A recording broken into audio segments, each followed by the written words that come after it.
a spider's web being attracted using an electrically charged metal object. So this does show that the web is charged and has some quite interesting electrical properties.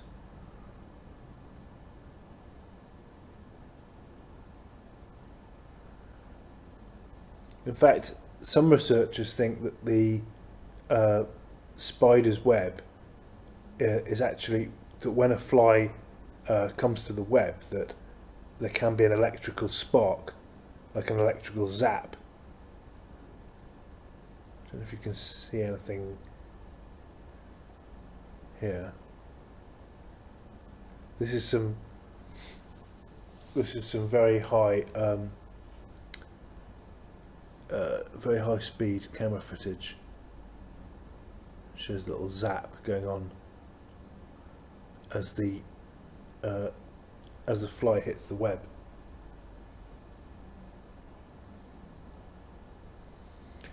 So it could be that the web just gets charged up, and that then it basically an unsuspecting fly gets near it, gets zapped and stunned, and then gets caught up in it. But anyway, I found this little kind of piece of footage about it. The same phenomenon that gives us a good zap when we touch a doorknob might be what helps a spider catch a fly. A new study out of UC Berkeley may point to an evolutionary adaptation of web design that takes advantage of the charge of static electricity created when a flying insect flaps its wings.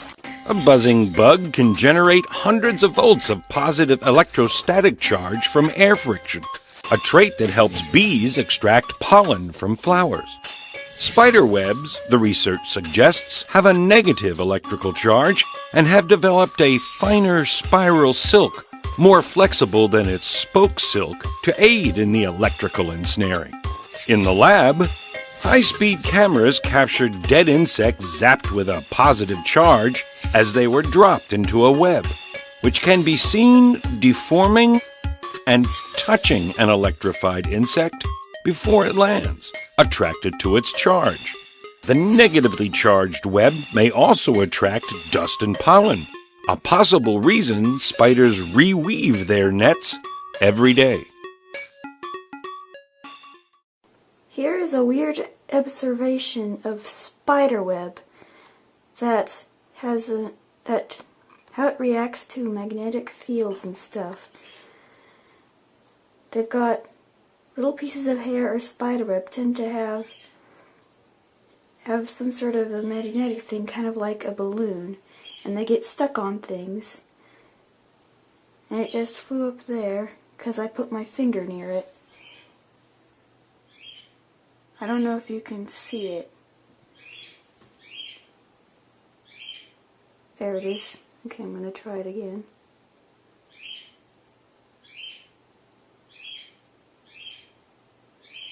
That's just from putting my finger near it. And it goes back down and it hangs.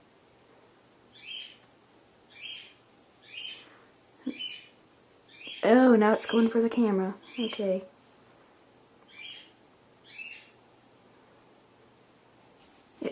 It moves almost like it's alive, but it's just magnetic field and electricity doing that.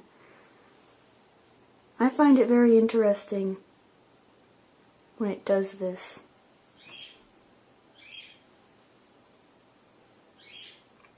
See, it moves almost like a snake.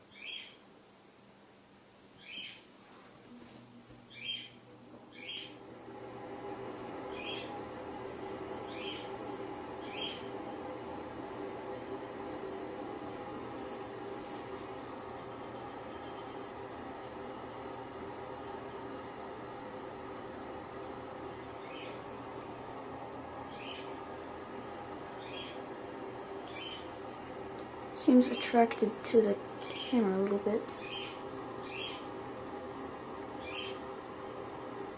Now it's blowing way up there. I think that's... I'm not sure why it's going way up there. But it's kind of cool.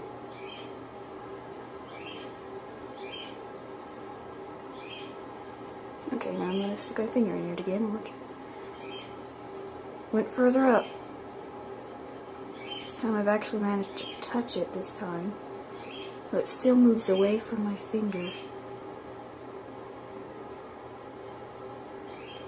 Now,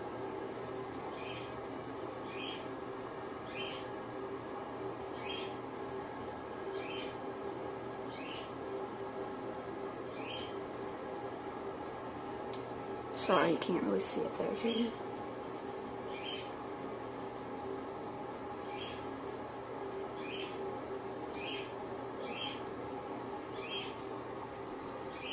Part of it is wind, part of it is electricity.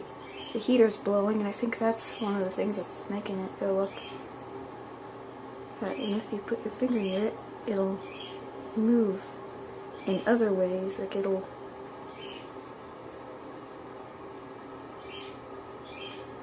Oh, now it's grabbed my finger.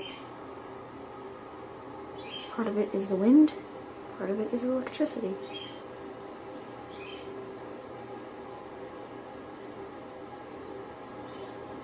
It's moving away from my finger.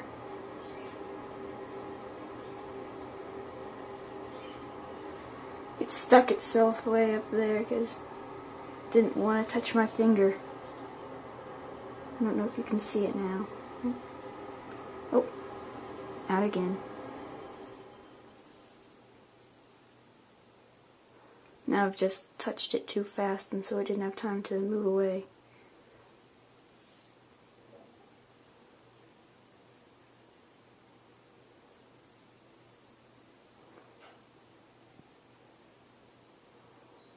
I don't think it's reacting quite as quickly now. I wonder if... Oh. Not very good pictures of this. It's hard to tape spiderweb, people.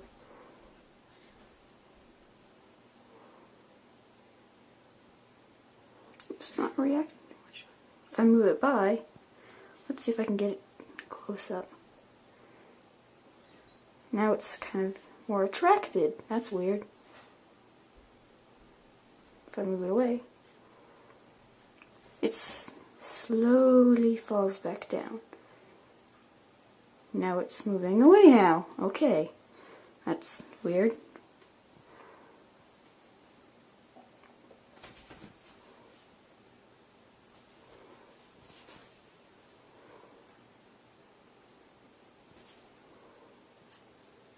You can't see it there at all.